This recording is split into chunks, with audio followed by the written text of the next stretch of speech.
What you are about to discover about alcohol has nothing to do with health or morality. It goes deeper than that. A secret that has been hidden for centuries because it awakens, unsettles, and reveals.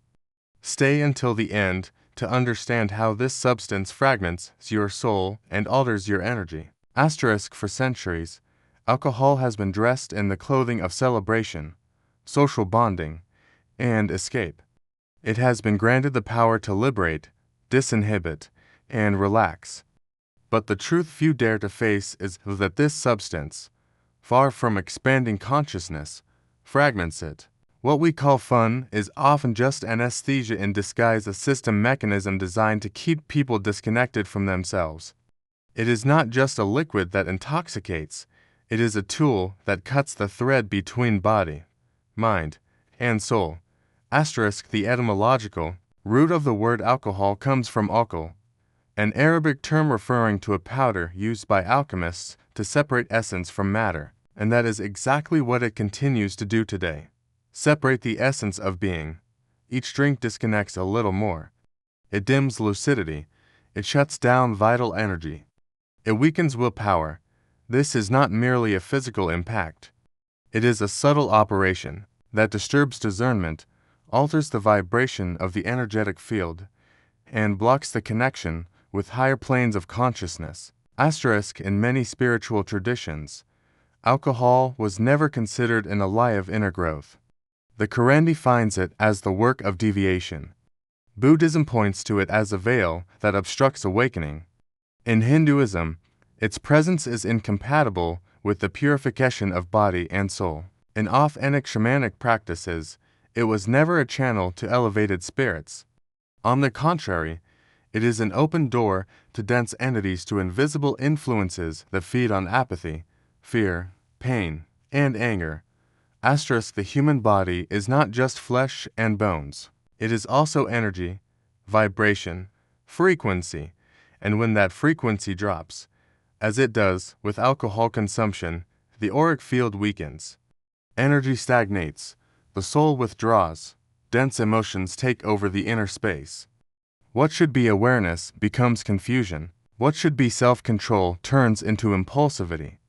What should be clarity is clouded by shadows. There is no magic in alcohol. There is disconnection. There is noise. There is loss of center. Under its effects, many people say things they do not feel, do things they do not understand, and wake up with a sense of emptiness that is not physical, it is energetic. That emotional hangover is not just guilt. It is a signal that something essential has been fractured. When repeatedly exposed to alcohol, the soul begins to fragment. This is not symbolic. It is not an exaggeration. It is a real rupture in the subtle planes. Fragmentation occurs when the decisions we make contradict what we internally know we need.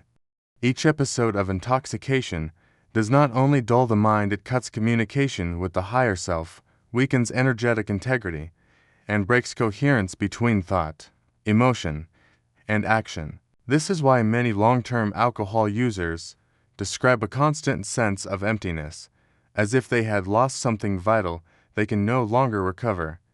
Spiritual tradition has warned us for millennia. There is no illumination if the body is intoxicated, no clarity if energy is blocked, no wisdom if consciousness is asleep. Alcohol does not only affect the senses, it affects intuition, will, discipline, and inner truth. When the third eye is clouded, spiritual vision fades. When the throat chakra is distorted, words no longer arise from essence but from emotional chaos. And when the solar plexus loses strength, a person ceases to be the owner of their actions and becomes a reflection of primitive impulses.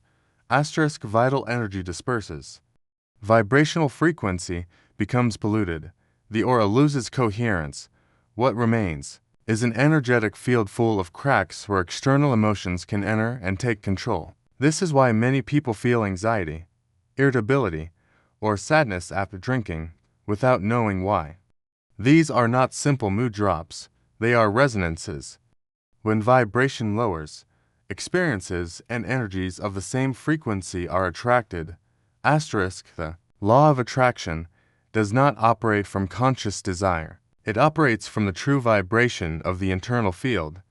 And if that field is contaminated, what manifests in life is chaos, instability, empty relationships, and spiritual disconnection.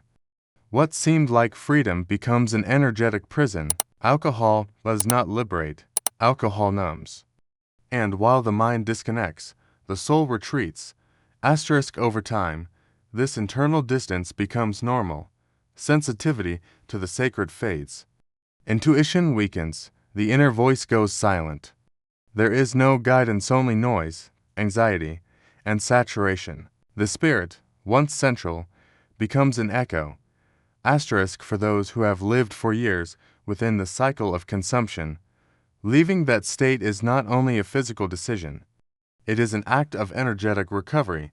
It is not simply about quitting alcohol, it is about rebuilding the subtle field, restoring the bond with the deeper self, and cleansing the residue that intoxication left in every layer of being. Esoteric traditions teach that everything entering the body alters its energetic structure. And if what enters clouds it, what projects outward will do the same. Healing does not begin with promises. It begins with actions, fasting, meditation, silence, cleansing infusions. These are not empty rituals. They are concrete tools to restore purity to the body, direction to the soul, and strength to consciousness. Alcohol interrupts the natural flow of vital energy and turns it into dispersion and interference. Restoring that flow requires consistency, clarity, and will. It is not about searching for what was lost, but reclaiming the internal space that was abandoned. When a person walks barefoot on the earth, breathes deeply in silence, or sits in stillness, they begin to feel again what alcohol had silenced. The voice of the body, the voice of the soul, the voice of truth, a voice pushed into the background while distraction took over, a voice that does not shout, yet guides, a voice that does not require external stimulation because it arises from inner connection. Self-healing practices do not need to be spectacular, they need to be real. Drinking solar-charged water, cleansing the aura with salt and herbs, meditating with sacred symbols, repeating affirmations of strength. These are not abstract mystical acts. They are methods for returning to center, reclaiming energetic sovereignty, stepping out of automatism, and reconnecting with the essence the system prefers asleep. There is no secret formula. There is discipline, attention, and intention. The relationship with alcohol is not a moral issue. It is an energetic one. Whoever maintains that bond allows a constant leak of personal power. They give up clarity, sensitivity, and depth, but no one is condemned to remain there. Every moment is a doorway to a more aligned, stronger, freer version of oneself. Willpower exists, awareness exists.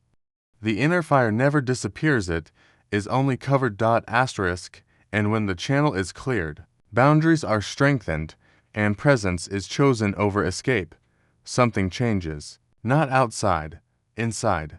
Energy rises, decisions align, relationships purify.